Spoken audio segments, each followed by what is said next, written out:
नाही, DPDCचा बैठक म्हणजे जे 23-24मध्ये जे आपल्याला खर्च करायचा त्याच्याबद्दल आपण हे केलेलं आहे, आपला मीटिंग घेतला होता। हा दुसरा DPC आहे मी पालकमंत्री झाल्यानंतर 2 महिन्यामध्ये, आणि रिव्ह्यू घेतला खर्च काय झाला काय नाही। 70%च्या वर खर्च झालेला आहे आणि त्या दृष्टिकोनातून सगळ्यांना निर्देश दिलेला आहे की सगळा हा पैसा संपला पाहिजे या जानेवारीच्या अखेरीपर्यंत। आणि नवीन योजना आपलं जे 24-25चं जे आहे ते सुद्धा आपण तयार केलेलं आहे आराखडा, आणि त्या दृष्टिकोनातून हा पुढचा आराखडासुद्धा तयार झालेला आहे।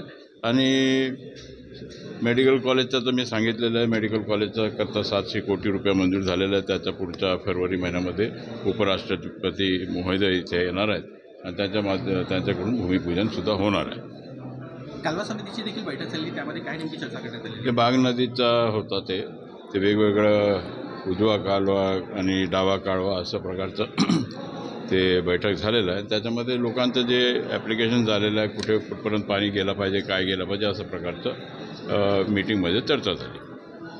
धन्यवाद। बारामतीमध्ये आपण योग्य उमेदवार देणार का? काय बारामतीमध्ये? अरे मी गोंदियामध्ये आहो, गोंदियाचा विचारा ना, मी सांगतो। बैठक होती आज, काय नेमकी चर्चा झालेली आहे शेतकऱ्यांच्या विषयावर? बघा, असं आहे की मागे ज्या अवकाळी पावसामुळे जवळपास 40,000 शेतकऱ्यांचं नुकसान झालं।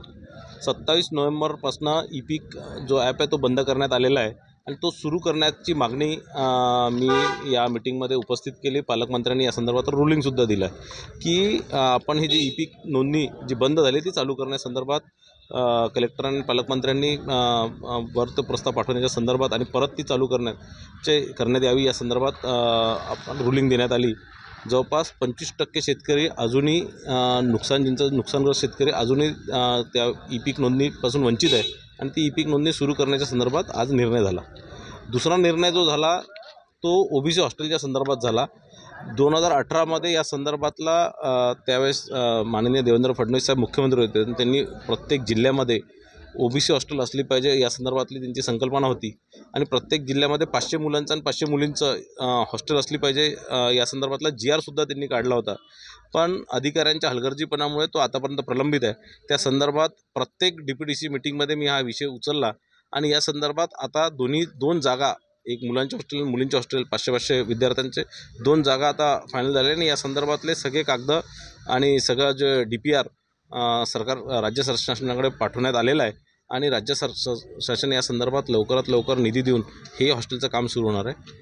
दुसरं जे अनेक वर्षापासून जी आमची मागणी होती, विशेष करून राष्ट्रीय OBC महासंघ आणि इतर OBC संघटनेची, की जे विद्यार्थी या हॉस्टेलपासून वंचित राहतील त्या विद्यार्थ्यांनाही काहीतरी आधार योजना लागू केली पाहिजे।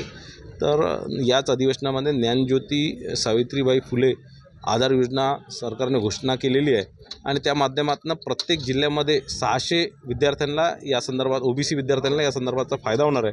600 विद्यार्थ्यांना जवळपास 42,000 रुपये वर्षाचे मिळणार आहे आणि म्हणजे ते वेगवेगळ्या जिल्ह्यांचं वेगवेगळे पैसे मिळणार, पण जवळपास 42,000 ते 50,000 रुपये प्रत्येक जिल्ह्याच्या विद्यार्थ्यांना मिळणार आहे, प्रत्येक विद्यार्थ्यांना मिळणार आहे।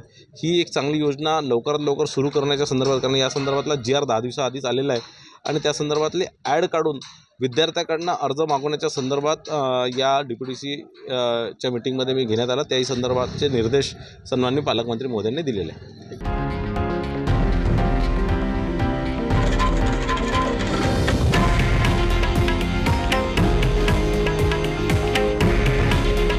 हे आहे देशातील नंबर 1 न्यूज नेटवर्क आणि आपण पाहत आहात TV9 मराठी।